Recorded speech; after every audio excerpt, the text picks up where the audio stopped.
You're listening to Tune Dig, a conversation between two lifelong friends about the power of music, one album at a time. I'm Cliff Seal. And I'm Kyle Stapleton. Each episode, we talk about a single album in depth, unpacking it through conversation to understand what makes it worth appreciating, and learning a little bit about life along the way. If you're listening for the first time because we're covering an artist or a record you love, we promise you'll learn something new or gain a new perspective by the end of the episode. And if you've stuck with us for multiple episodes, you know by now that you're bound to expand your horizons as we share clear entry points for artists you may never have tried to get into before. Today, we're talking about Son House's Father of Folk Blues. I don't know that anyone who hasn't known us a long time would know this about us, but frankly, I'm surprised that it took us this long to get all the way to the blues. At some point, we did have to do it. I know we talked earlier in the season about the crux of our connection being the Allman Brothers, but that really does go back to the blues even more, being two Southern dudes. Now we're getting to the age where not a lot of people who knew me in college and knew that I co-hosted a blues radio show at my college radio station. So shout out to John Asante. But this is one that always evergreen tweet. Shout out to John Asante. Pin hello to John Asante to my Twitter profile. Love it. I love the blues a lot. And I know we talked on one of the Tune Dig Radio episodes about how much I love hip hop more than I think I even realized I love hip hop. But one thing I'm extremely self-aware about is how much I love the blues and how much you also love the blues. And, you know, it is the Rosetta Stone of all American popular music. So we had to get there. We had to get back to the core of the earth eventually. And if we were going to do that, there is no place that I think makes more sense for us to do that than with Son House. You know, there are people that might argue, why not do the collection of Robert Johnson recordings? Why not do Muddy Waters? Why not do Howlin' Wolf, B.B. King? All of those are valid and we love all of those things. But if you want to talk about any of those things, at some point, eventually you're going to have to get back to Son House. There is a book called Preachin' the Blues that a cat named Daniel Beaumont wrote that is such a great document of the life of Son House that I think helps convey the importance and tell so many of the stories that we would want to tell. But there's an excerpt from it that I think really drives this point home. In May of 1965, Howlin' Wolf, one of the really famous Chicago blues artists, he was in LA taping an appearance on the show Shindig for ABC. The show's producers asked the Rolling Stones to appear. Now in 1965, enormous Rolling Stones, right? They've started to blow up. Asked the Stones to appear. Stones told him they would do the show if they got either Muddy Waters or Howlin' Wolf to appear on the show with them. So Howlin' Wolf and Son House had known each other in the Delta. They first met sometime back in the mid-1930s, so 30 plus years before, when Howlin' Wolf, who was 8 years younger, arrived in the back of a pickup truck and began to play in the local juke joints. Totally different musical context than what we're in right now. So Son House and this cat that we're going to talk about, Dick Waterman, found the studio and managed to make their way to the set. Howlin' Wolf had been rehearsing with the Shindig House Band and was sitting in one of the theater seats when he saw Son House enter. He hurried down to greet his old friend who he'd not seen since they played in the oil mill quarters in Robinsonville, Mississippi, more than 20 years earlier. So the Rolling Stones, again, one of the biggest bands in the world at the time, were huddled on the stage between rehearsing numbers, noticed Wolf's enthusiastic greeting, and Brian Jones came over and tapped Waterman on the shoulder. He said, "Excuse me, who's the old man that Wolf thinks is so special?" Waterman told him he was Son House, and Jones nodded. "Ah, that's the one that taught Robert Johnson." NBD. That would be like LeBron James seeing Michael Jordan and being like, oh, that's the guy that taught Kobe Bryant. That analogy doesn't really work cleanly at all, but it's sort of that kind of lineage of, oh yeah, okay. I get it. He's the guy that came before the guy that gave us everything. We just talked about the Melvins, and this is a lot like being the biggest Nirvana fan in the world and being like, oh, that's Kurt Cobain's favorite guy. It's a little bit like that. Now, even him influencing Robert Johnson and Muddy Waters to the degree that he did and the Delta doesn't really cover it. So I want to get to that, to kind of the story around it and some of the context, because I think the story of the blues is obviously the story of America. But I think it's important to ground ourselves in the music itself first and work our way outward. One, because we so often spend the first half of the episode just being like set up and context and all that sort of stuff. And two, if you had no context, I think this is an example of if you really sat down and focused and tried to listen just to the music, you could quite potentially have a holy shit epiphany religion. Like you could get religion off of listening to these recordings because it's nothing but the real thing. And just to give a little extra flavor and feel to what you were just describing specifically about Robert Johnson, I want to play this little clip from an interview with Son House where he's talking about when they all used to hang out together before this was a whole thing.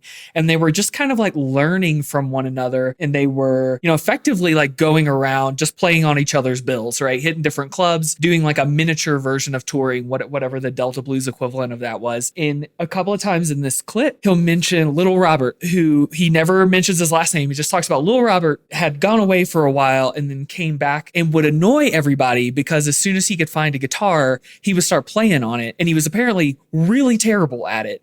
And so everybody just thought of like Little Robert, who would always annoy everybody by picking up a guitar and always had a guitar on his back, walking around constantly playing without having any idea how to play it yet. And then that became someone who was sort of one of the pinnacles of guitar playing for the entire blues genre after that.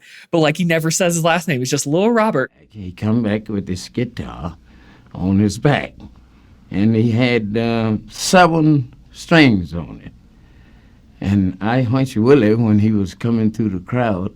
I said, Willie, look who's coming in with a guitar on his back. And he looked, he says, yeah, Little Robert. I said, okay, let's see what happened. So he comes on over and he smokes and we shake hands. I said, boy, what are you doing with that thing? Noising people again? He said, well, I tell you what to do. He said, let me have your seat for a minute, too, while y'all cool off some. I says, all right, I better hear something, no noise. Okay, all right.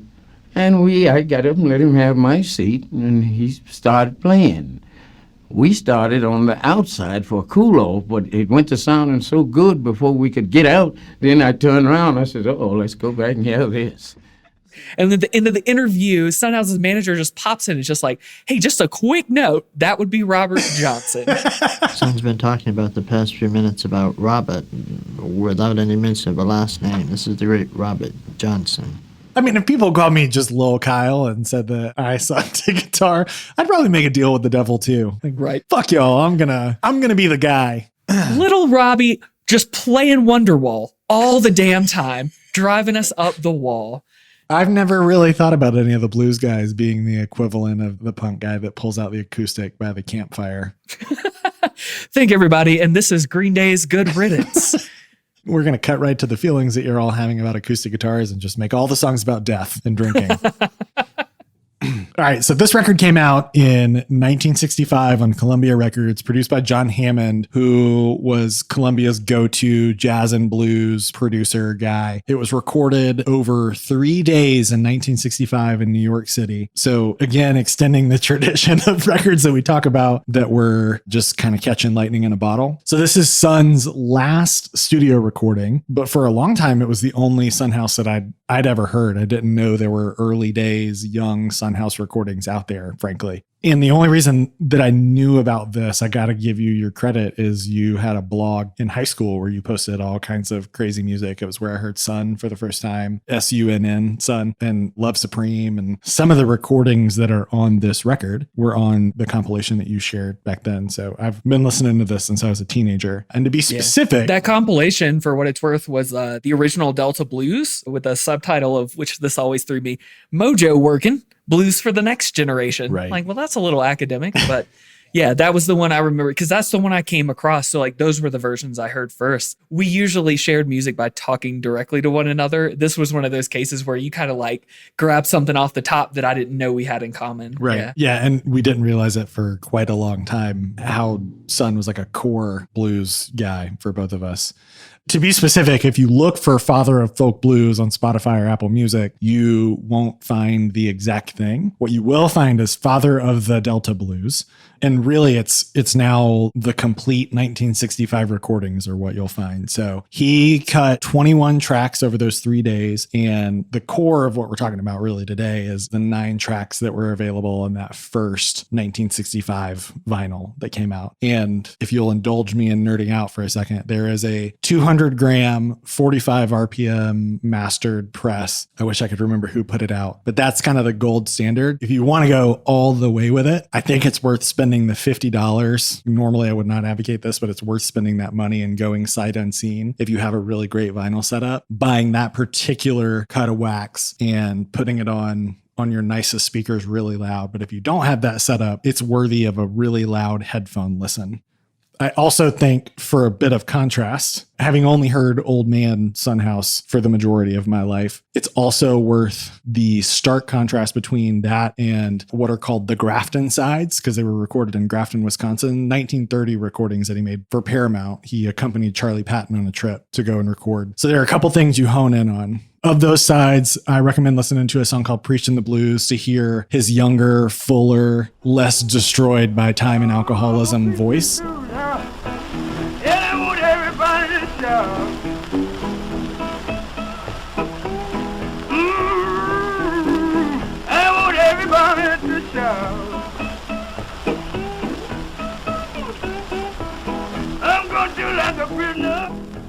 And then for the speed and ferocity and tightness with which he played bottleneck slide guitar, there's a song called Mississippi County Farm Blues that pound for pound is like one of the best blues songs I've ever heard in terms of blues guitar playing.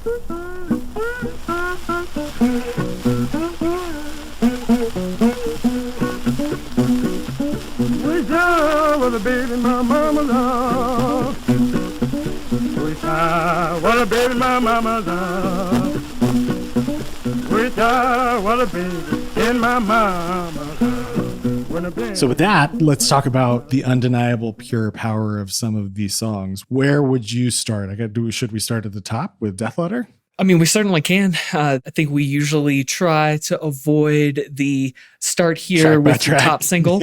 Yeah, but in this case, I think we're okay to start there. Death Letter Blues gets described as his signature song anyway, so I think that's an okay place to start. And plus, it got covered by a number of people who would represent versions of blues, you know, what we'd call probably modern blues now. The Derek Trucks, Government Mule, but also White Stripes and The Dead covered it as well. Those are great places to start. Overall, though, I think the most important framing for this, as someone who spent a lot of time listening to Son House and had a similar experience to you with wait a minute, there are like these decades apart versions of this guy, and I did not know I was only listening to one or the other for a while. Listening to Son House we'll touch on a number of things, I think, about song structure and the way that he writes and performs.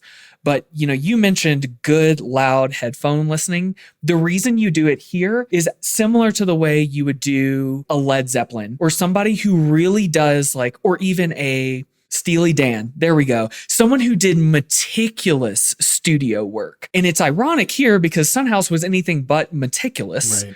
But what you pick up on, like, for instance, if you turn it up loud enough in a lot of songs, you'll hear his foot tapping. Right. And that tap, these are all really important ways to kind of consume Son House. The rhythm is never aligned with the metronome. The tuning of the guitar is never aligned with 440 hertz, which you'd normally hear from everything except Prince on occasion, who, as a basic troll like Prince would occasionally tune to a different hertz. But Son House would just basically pick a reference note and then tune the rest of the guitar to it and then make up his own rhythm. And then sometimes he didn't play guitar at all. So he's got this real washboard one-man band feel to a lot of the stuff that he's performing, but it's always a performance. Every recording is the equivalent of plopping him in the middle of a room and saying, I don't know, dude, show me what you got for the next little bit. Play whatever comes to mind. So kind of in that sense, I think having that head about you when you listen to Son House results in every song, nearly every song, having that same kind of layer after layer that unveils itself. I know that was a super roundabout way of basically saying, no, we shouldn't start from a particular song, but we have to because there's no way to avoid it. But that's kind of how I feel about it. It's always something that gives you a little bit more the more you give to the listening. And that's really something it's just blown me away because on paper, what is it? Well, performance is a great word for it. I have tried for a long time to describe it. or not really been able to describe it because it feels like intangibles. It's just like, I don't know, if you listen to it, you'll get it, right? But performance is definitely the thing. And it's so stripped back. I mean, it's so elemental and nothing. The songs, we can talk about specifically, the songs where there is no guitar are arguably some of the best. Son House, where it's just voice and clapping. But if you start with Death Letter, the thing that I would want to emphasize is really only focus on the guitar, right? If guitar's not always there, Death Letter is one of the really amazing Son House guitar songs. And you almost have to watch video of him to appreciate what you're hearing, because he's the guitar equivalent of John Bonham. He's beating the shit out of this thing. And that there's any finesse at all to his playing and to the two voices of it is something of a miracle, because it's so percussive and that he can land on anything and wrap his voice around it. He has said in live performances that you can see or hear on recording that he can make the guitar sing anything that he does. And there's a really interesting kind of connectedness to his instrument there. So it's super hard right hand, and the sliding is really aggressive. Apparently he used a copper ring early on and then moved to a piece of copper tubing. So it wasn't delicate. Like you mentioned Derek Trucks, it wasn't like a glass piece. It was copper. And so it's really frictious. Oh, hush. Thought I heard her call my name. It wasn't so loud, so nice and plain. Yeah.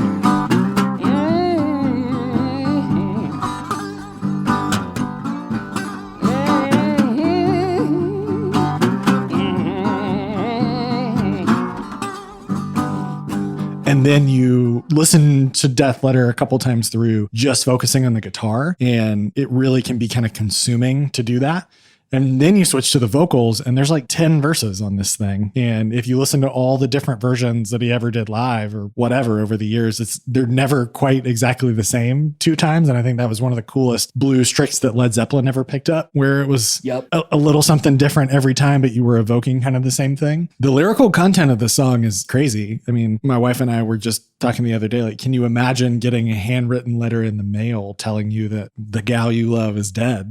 It's at once a document of its time and also just a weird and interesting way to think about death. The Preachin' the Blues book talks about his preoccupation with death and how he just kind of talked about it more or less all the time, especially when he'd been drinking. So in a lot of ways, then that song is a really good orientation to the worldview and the musical style of Son House. It's kind of all there in that first track. Yep. Actually, I'm glad you brought back up the Derek Trucks comparison specifically to slide guitar, because one of the things Son House brings is an unexpected result from a total lack of musicianship. I mean, Derek Trucks it's almost not even controversial to say he's the greatest living slide player, but his technique, like you've been able to see him grow up from a child, right? I mean, he was playing in the Allman Brothers when he was a kid, basically.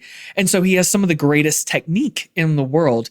But when you watch Son House, not only is he, using a copper ring for whatever reason, and not only does he not really have a standard technique to where even when he plays guitar inside of the same song, it's not equal in terms of volume or output. But when you watch his fretting hand, his slide is tilted, which is sort of like the opposite of how you need to be able to play slide guitar. You need it to be parallel with the frets to have this expected sound at all.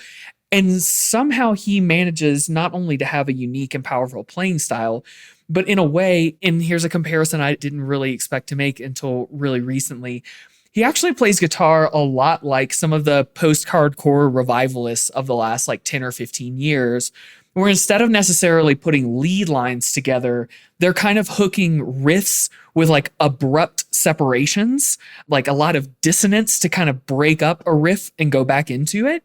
And that's sort of what he does often, especially with his slide playing. He'll play something really basic and easy to follow and then just kind of destroy it, sliding all the way up the guitar and then go back to it. And it creates this sense, like you said, of really the guitar following him. Like everything is following whatever he feels like in that moment, much more so than when we'd normally say that about a musician kind of being in the moment and letting it flow. No, 100% is coming out of whatever he feels like doing moment to moment, which means, like you said, not only is every song unique, but even every verse is unique within every song. And that was one of the things that blew me away. And that's a super cool blues thing. I think my favorite example that's like that is there was a Hill Country cat. I don't know if he's still alive, but in the Junior Kimbrough era of things, named Cedell Davis. and he had a palsy of sorts, and his hands were crippled, and he played with a butter knife as a slide because it was a thing that he could grip. And you hear a lot of that same objectively atonal stuff, like totally out of tune. And yet he built his whole voice around it.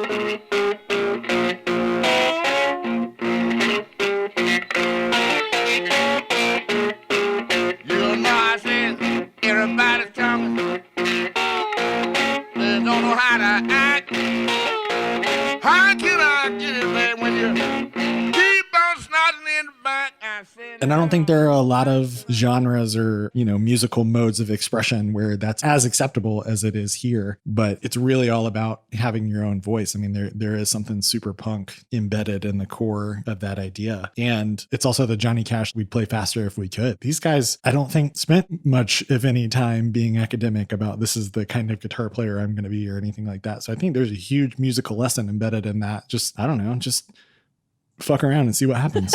Fuck around and find out. That's right. I mean, truly. Well, and it's one of the most fascinating things about Son House, and hopefully we'll tell a little bit more of his story here so we can really suss this out. But like the wildness of remembering that when Son House was learning the first time, which we'll clarify later, but when he was learning the first time to play blues guitar, there was no canonical blues thing to go look at. Even access to books would have been nearly impossible in his context if there were books that had been written that would teach him this stuff. But literally, they're creating it from scratch. They're sitting around playing with the guitar whenever someone had one that they could share. They're learning using whatever time they have to learn how to play. And they're writing things from absolute scratch. And so, like, to me, that's one of the most powerful things about Delta blues in general. It really was a transition period between the older ways that songs were being shared. It's kind of hard to describe at that time. Like, I don't really even know how to connect it exactly to Black music prior to that moment, right? But now they're creating a totally new version from nothing. There's no one else to learn from. No one else is hearing this music unless they're in those little rooms, with a few of these guys to start with. So really, until we get to some of the revival points, we just have total unmitigated creativity. And because of the proximity of all these people being created to one another, there was enough coherence to where it became the thing that we know now. That's just something we'll never experience in our entire lives. We'll never know what it's like to not have access to a thing and create it from absolute scratch together like that. It's sort of like a Big Bang in that way. Well, speaking of religion, let's talk about some of the religious numbers on the thing. So of the 9 tracks, I think we've talked about Death Letter. There are really 3 of the 9. So like a third of it is kind of overtly religious. And let's set Preachin' Blues aside for a second, because I would argue that is really Son's signature thing, especially for the people who saw him in a live context. But the 2 are the 2 without guitar. And one is his cover or version or whatever of the spiritual number, John the Revelator, which you have almost undoubtedly heard some version of or some interpolation of over the years. And Grinnin' in Your Face, which if you've ever seen It Might Get Loud, that's the one that Jack White plays on the record player and says, that's been my favorite song since I was 18 years old. I didn't know that you could do that, just singing and clapping. And it meant everything. It meant everything about rock and roll, everything about expression, creativity, and art. Don't you mind, leave a grinning in your face. That's my favorite song. It became my favorite song the first time I heard it, and it still is. It didn't matter that he was clapping off time. It didn't matter that there was no instruments being played. All that mattered was the attitude of the song.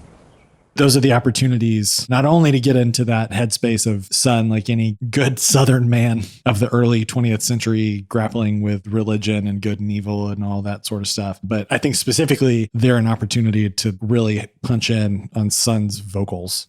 Yeah, John the Revelator was the one that hit me at that time. It was unlike anything I had conceived of before. And one of the reasons I hate that this is a thing that I'm going to nerd out on for a second, but it's important to hear like what actually caught my attention about John the Revelator and Son House's version specifically, which I think gives a little insight into him as a person and his story. So like you mentioned, John the Revelator, this is not his original song, right? He's doing basically a cover of it, but it's all contained within this one song is like so much blues history and concept. So one of them is he keeps the chorus, basically the refrain, but he changes two really important things about the song from the original version, which the original version sounds fundamentally different from his. And so thinking about the space, like the musical space between the original version with a full backing guitar, with a full call and response with a female voice. Who's that riding? Who's that riding? Hey, book up the seven. Tell me what's John riding?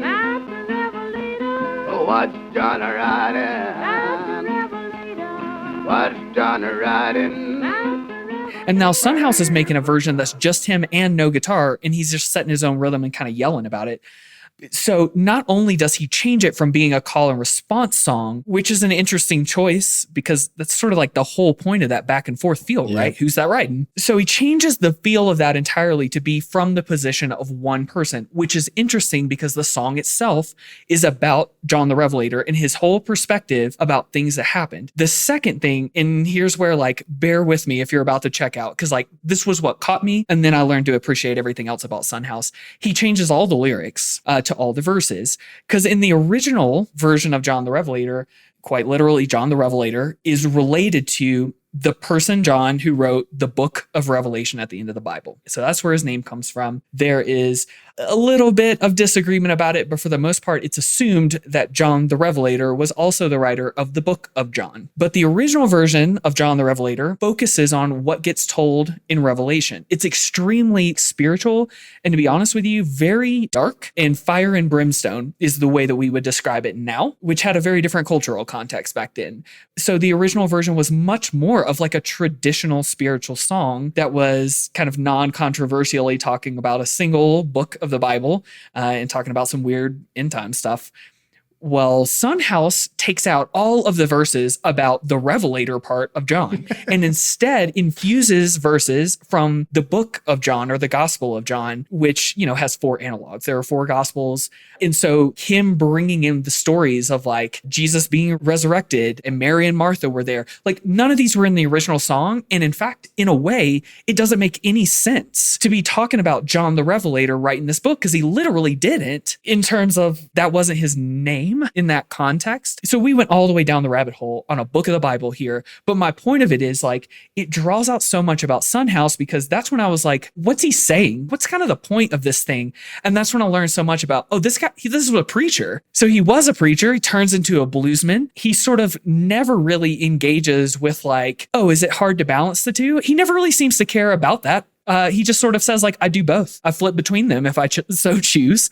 And I don't need to reconcile them that way. And so like that to me was such like a microcosm of the whole thing, just conceptually, just from that one song. But then to hear it realized as an a cappella clap, kind of like you're telling a story really without the backing of a song at all or a structure was, I mean, it's just really impactful to me to this day to be hearing him talk about it because it feels so much like you've hit like a small country church and there's a guy who's like a real human being up there and he's kind of giving you some history, but he's also being real with you. And there's nothing else about it. There are no slides. There's no video. It's just a dude telling you a story and then trying to help you relate whatever's going on in your life to like what was written about in this old story that's sort of about nothing. It just became this ever expanding universe of the Delta Blues for me. So much started there. And 3 land away, say, watch with me 1 hour till I go yon and pray. Tell me who's that riding, John the Revelator. Tell me who's that riding, John the Revelator. Who's that riding? And I think that even the most deeply, avidly anti-religious person who ever listened to this podcast, this could be the entry point to understand. Like, we're 2 dudes who grew up in Southern churches, and me specifically in small, older Southern churches like the one we would have seen Sun in, where it's just it's a part of the vocabulary of how you engage with these forces that you can't see with your eyes, but that you know are real. But to your point, I think the thesis that Sun proved with his whole existence is that you contain all of these light and dark forces within you. And so what, right? You have to hold these things in contrast at all times. And the only way that it's going to become a big deal is if you make a big deal of it. Like, just be the person that you are, right? You are both of these things in equal measure. So he was very zen in that way. I mean, he was a hopeless alcoholic, so I don't think he ever he never necessarily squared in his own mind. But I think that's the takeaway from it. And that segues to the other religious song, which is Preachin' Blues, or Preachin' the Blues was the title of it in his first career. But you read the stories about him doing this song live, and this was his Freebird. Like, this was the one that he kind of did every show. And he had a 5 to 15 minute monologue that went before it every time he played it. And to know that Sun was a preacher is to unlock the key of that, right? He did a sermon. He worked a sermon into every show. The preacher over here and the blues over here. Now what you gonna do? God and the devil, they don't get along so good together. So you gotta serve one or the other. Then now what I'm gonna do? Well, I'll get it all over with and then get on my knees afterwards and read to him, explain to him. He be knowing anyhow, because you can't fool him no. And the people, the revivalists, the rediscoverers, so to speak, I'm using aggressive air quotes there because we'll talk about the politics of that. At first, they were like overly concerned about, oh my God, this is the ramblings of a drunk madman. And then they realized over time, like, oh, he's doing a bit. No, like, this is like a song. This is the jam leading up to the song, because it actually had a cadence and there were some same points that he hit every time. And in that book, there's more or less an exact transcript of the thing as it's captured on recording a couple of different times. So it's just really interesting that, especially in the 60s, he's playing to this white liberal audience, mostly at coffee houses and on college campuses. And he brought fire and brimstone Mississippi attitude and was kind of like, I don't have time or energy to give a shit about how that's received. That's just part of the deal. So I love the whole pure id of it. And I hope that people sit with that, neither good nor bad, just like as an artifact of what it is, because I think it's really interesting if you just take it in a Ken Burns kind of way. Yeah. And Son House's isness, for lack of a better term, like, really evades your attempt to take him seriously at any point. Because even what you're talking about with giving a little sermon before the song, like, there are just as many, if not more, examples of him being embarrassingly drunk and rambling instead, right?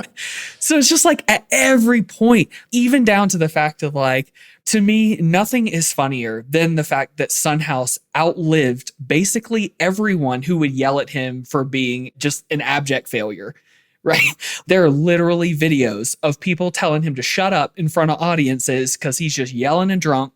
And like, look up on YouTube and we will share on social media Howlin' Wolf 1966 Newport Folk Festival, Meet Me at the Bottom, where he's yelling at old dude drunk Son House, 65-year-old Son House, and Howlin' Wolf's not anywhere near that old. He's like a full decade younger, and he's yelling at him. He said, you had a chance to do something with your life and you didn't. That shit is full on cringe content, man. I mean, he went straight Southern mom on him, just like, you had potential and you wasted it. All you love in this world is whiskey. I mean, it went on for a long time. It was brutal. It was a long talking to. And it's just in a small, like, you have to watch this video. It's in a small room and he's like in a diner chair. And he's trying to get the song going and explain it. And Son won't shut up and stop trolling. And so he like launches all the way in. It's wild. It's a truly wild video. You had a chance with your life, but you ain't done nothing with it. See, and you got to have the blues. And we ain't talking about the women's. We're talking about the life of a human being, how they live. See, now you don't love but one thing, and that's some whiskey. And that's plumb out of it. Worth pulling up that video too, just to see the Firebird he's playing, which is also awesome. And to hear his voice. Like, just, there's not a millisecond of Howlin' Wolf's voice that I don't want to listen to. I wish he were allowed to narrate every audiobook I ever listened to. With no Howlin' Wolf, there'd be no Tom Waits. Anyway, Speaking of Tom Waits, have you heard his cover of John the Revelator? That one's fun because even though it's on a compilation that is ostensibly a Blind Willie compilation, who originally wrote the song, Tom Waits gets it. He's doing the Sunhouse version. There's no confusing it. He's using all of the lyrics from the Sunhouse version. You can even feel it. But you can also, it's also a super great example. You know, we were able to talk about Tom Waits together. Tom Waits loves to sit right there on that edge for me of just like, oh my God, this is way too much. And then also it's brilliant and I can't quite decide between the two of them. And this song is like a great example of that. He's channeling the Sunhouse energy, but he sort of borrows the atonal singing from Blind Willie's original version, which is one of the weirdest parts about that song to me. It's like Blind Willie is hardly singing any notes at all. He's kind of just yelling in a real gruff way. And then there's a female singing in the background, kind of carrying the whole thing. So the Tom Waits version is a really interesting interpolation of it. On the other hand, if you've ever heard what Depeche Mode calls its version of this song, just like close your browser immediately. A really great example of just really not getting it.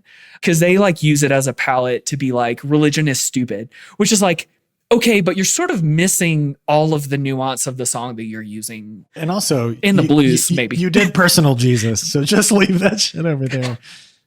Wait, did you say Depeche Mode or Duran Duran? Depeche Mode. Okay. If I say Duran Duran, that's actually a trigger in our audio system. Our podcast actually Shut shuts it itself down. Yeah. It deletes all the episodes off the internet. Tuned out. Shut it down, everyone. We've said everything there is to say. The last thing that I want to hit on in terms of the songs before we get into the story, because I do want to talk about just his journey, is the Al Wilson of Canned Heat connection. So pre-Canned Heat, right? This is the early 60s. I say this as somebody who later in life has become an enormous Canned Heat fan and think of all the white boy blues bands to ever do it, they actually were one of the best. If we never cover Boogie with Canned Heat on this podcast, this is my official recommendation to buy it on vinyl, listen to it. That shit kicks ass. Well, I'm so tired of crying, but I'm out on the road again. I'm on the road again. Well, I'm so tired of crying, but I'm out on the road again. I'm on the road again. I ain't got no woman just to call. Yeah, we got to honestly say that we both like Canned Heat so that we can really convey how hard this story is to tell. Right. Yeah, that's absolutely right. And specifically, Al Wilson, who plays kind of a narrow role, an integral role in his time in the band, but only sings vocals on the big Canned Heat hits. So Al Wilson, they called him Blind Al in Canned Heat, is a stupefyingly obsessive student of the blues. And he is one of these cats that is part of a group that calls itself the Blues Mafia, right? They move from jazz and folk to trying to go the next level up and find these like old, obscure 20s and 30s, 78s of blues artists, especially Southern Black blues artists. And he has studied Sunhouse, Charlie Patton, Bukka White, sort of the early generation, one person and acoustic guitar stuff. And when they stumble across Sunhouse, he's older. He's wrecked by drink. He can't remember how to play his own song. And he like physically can't play a lot of his own songs unless he's really drinking a lot. But there is a quote from that Waterman cat, who was one of the three people who traversed the country trying to physically find Sun. He said, Al Wilson taught Sunhouse how to play Sunhouse. There was a period of time in Rochester, New York, where they sat down together and Al would be like, well, you know, this is how it is on the recording. And Sun would light up. He'd be like, oh yeah, I remember now. And so eventually they like coaxed the riding a bike thing out of him. And one really interesting thing that comes to bear because of that, and purists will have different interpretations of this move, is he plays on a couple of tracks with him. So he plays blues harp on the last track, Levee Can't Moan, which is an almost 10-minute kind of blues drone that's amazing. But the song that I never really appreciated until I started listening to it more fully is Empire State Express. It's a song about trains.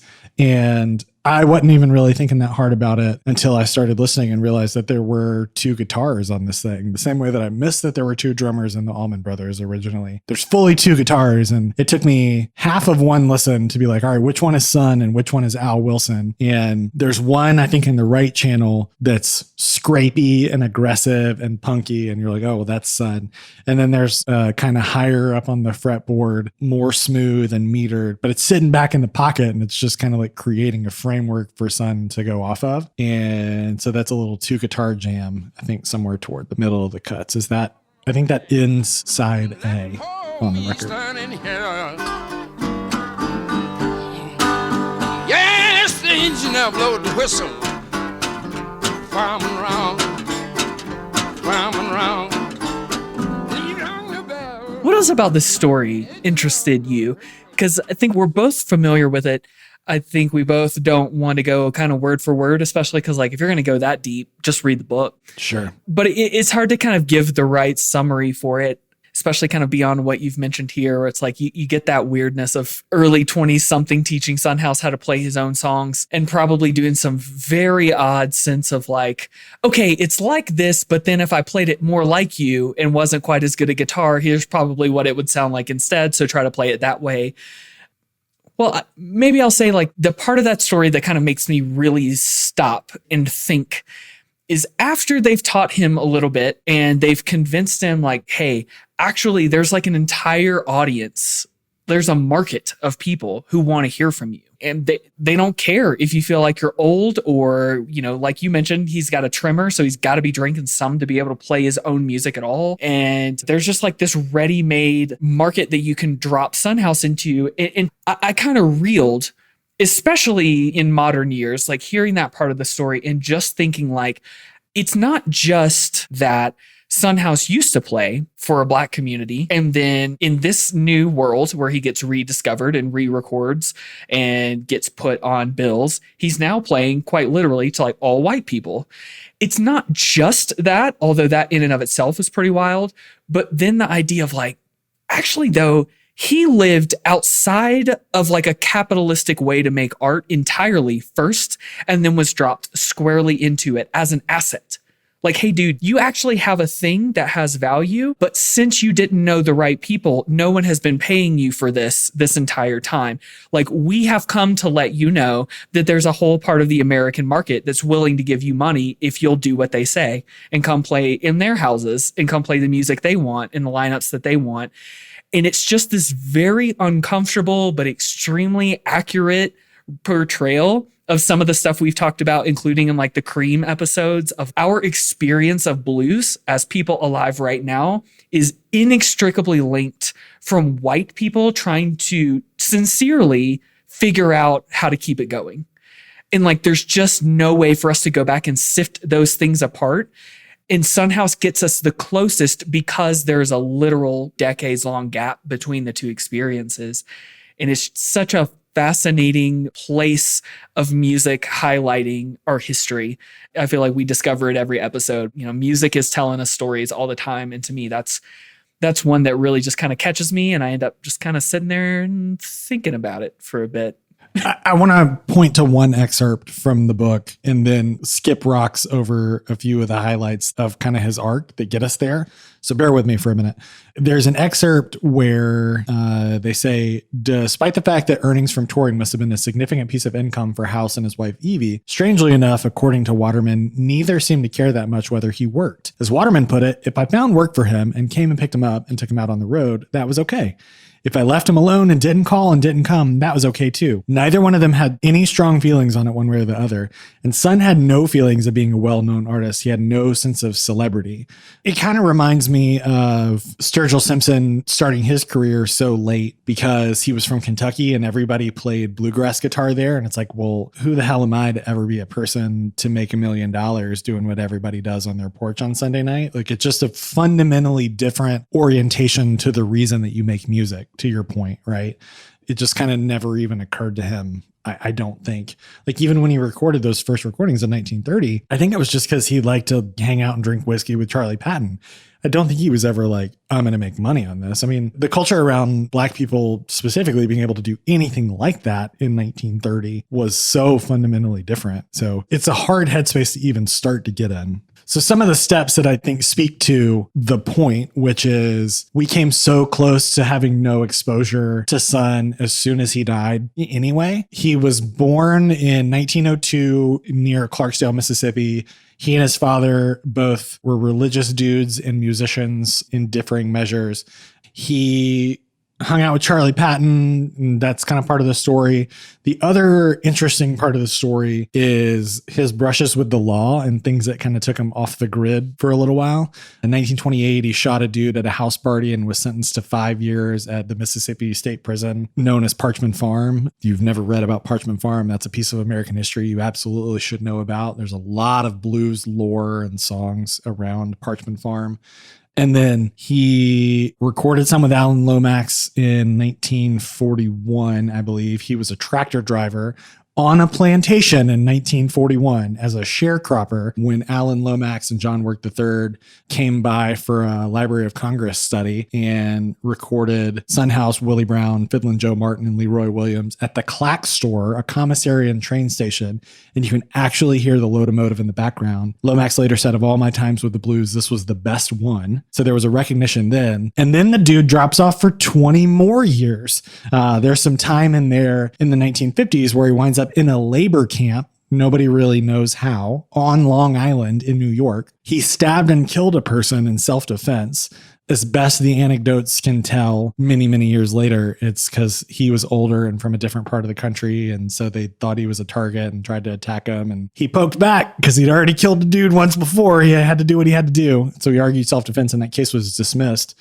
But he had lived this whole other life, right? And the vast majority of his life was spent away from music. So that there's such powerful music in him and that it was like not central to his life, I think is a really interesting thing to know about him. And I think speaks to his sensibilities not being refined. It's like, why would I give a shit? I'm just doing what comes out of me. So the Blues Mafia guys that we've talked about were named Nick Pearls, Dick Waterman, and Phil Spiro.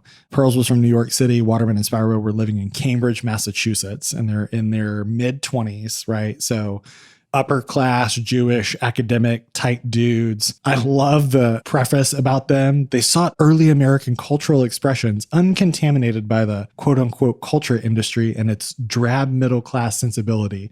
So you get a cold wind of culture vultures, right? Like backpacker dudes that like hip hop to an uncomfortable degree. And so there's maybe something to sit with there. But they were such avid collectors of these 78s that Pearls, he started a record label called Yazoo to release recordings by these quote unquote rediscovered artists. And he had something bordering on an obsession for Charlie Patton in particular. But the author pointed out also that their disdain for contemporary music blinded them to the fact that current artists of their time, like everyone from the Everly Brothers to Jimmy Reed to Ike Turner, were in the direct musical lineage of the artists on these 78s they revered. So there's like a weird purism to it. But the important part of that story is they set out on a quest after Mississippi John Hurt was, air quotes, rediscovered in 1963 during Freedom Summer, which is another piece of American history to look up. On June 10th, they got in a red Volkswagen Beetle and they left from the Northeast to go to Mississippi and then looped all the way back up and discovered or came across Son in Rochester, New York on June 23rd. So 2 weeks in the brutal heat of summer, and were in Mississippi right around the time that 3 civil rights activists were murdered as part of Freedom Summer. But the best part is the way that it culminates. Phil Spiro said that Son seemed to be a bit puzzled as to why we'd been looking for him and how we knew of his music. Nobody else had shown any interest in him in the last 20 odd years, which is unbelievable.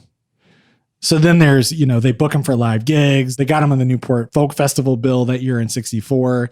He wound up in the hospital that whole weekend. And then they spent time relearning the repertoire and doing gigs and stuff like that along the way. And then got him signed to Columbia, which is kind of a great story where they toasted Robert Johnson because he was kind of involved in the way that came about. And he recorded these songs in New York. And that was his last studio recording. And he played for, I think, 6 more years, and then just fucked off to Detroit with his wife and lived there from early 70s until 88 when he died. He died in 1988. It's like so recent. It's one of those things that's kind of akin to, Ruby Bridges, the little girl who started school integration in America. Her mom just died very recently. And it's like every photo from the 20th century should be in color, because then being in black and white really makes the history feel farther away than it was. Like this was all a lot more recent than our minds might make it seem. And I think that touches on something I think is worth relating to about the blues specifically. We've already covered a lot. We talked both before we hit record and probably a few times afterwards about there's really no amount of information about Son House or this period of Delta blues that's like right or wrong. This is a lifelong journey to learn more if you want to. We also could have been more succinct than we are now if we wanted to, but like we have a real like reverence for the blues. And I think it ties into what you were just mentioning about like, it feels so long ago, but it wasn't. I think that sensation of like vibrating between old history and modern reality kind of gives it this feel that we have for it. Maybe no one will feel that way again, because generations after us can kind of look at it more like real history. Whereas like, it's so stressful almost mentally to let Canned Heat and Son House collide in a real story, and then imagine that it hasn't been that long since it happened at all. And I think because of that reverence, though, for the blues, because there's not only an unspeakable quality about how kind of surreal it was that it happened, but also it's hard to relay, but the lineage of slave songs into the blues, into what music became after that, is itself very sacred, and is something that you don't want to just spend a lot of time just like shooting your mouth off about. And yet at the same time, like we can see it and appreciate it. To me, it started to feel like I was trying to write down how to describe this kind of unspeakable quality about the blues. And the only thing that came to my mind was the language of Adam in Lovecraft Country, where it's like, it's a source code of the universe. Like it tells you how everything works. You can make things from nothing using its very simple, easy to understand kind of like component parts, but it's used for magic. It's learned through lineage, and it's owned through like bloodlines. And like all of blues and all of that lineage and all of its ability to hold stories from a time, not that long before the Delta blues, when like you had to hide things in songs because you might not be allowed to sing them. You're not allowed to read and write. And so like the blues carries that and just is the beginning point of music becoming a little bit more free spirited and a little bit less, heavy and contemplative and serious. And so like for Son House, it's such a dense moment of that blues history and of that sort of unspeakable quality about this otherwise like really straightforward storytelling type folk music that's so fundamentally different from almost anything else we experience. To me, it's like blues, and to a slightly lesser extent, jazz, contain these like absolute indescribable isnesses that we can just kind of look at and hold and try to learn a little bit about. And there's never any inclination that you might be able to totally get it or understand all of it. Like it's always going to be bigger than you. And like, to me, that's always been my posture about Son House. I feel like that's kind of where me and you meet about our love for the blues. We experience them very differently. We have really different backgrounds in the sense of like, me coming from probably more like musically technical perspective of understanding it, but you get the feel of it much more than I ever did. And I feel like that's where me and you really share this, and in the places where we can try to relate to other people. Like if you have space for it in your heart, really, not even your brain, but in your heart, the blues is a thing that will pay off for you to learn more about and to sit with and to genuinely like listen to in a really respectful and almost like passive way of just like letting it say what it needs to say.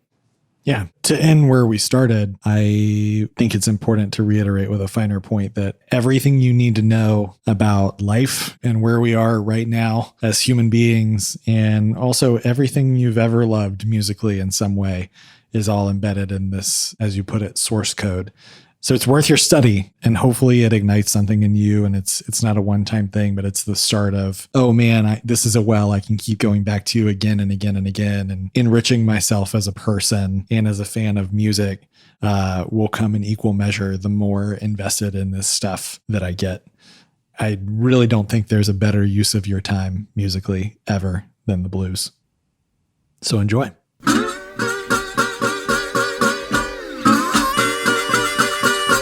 Go to tunedig.com for your chance to win a free vinyl copy of the album we just covered. And follow us on Instagram and Twitter for even more info about the album, including playlists, links to interesting articles and videos, and even some stories that didn't make the episode. Most importantly, though, please support your favorite local record store or concert venue, or buy merch from a band you love. Thanks for listening.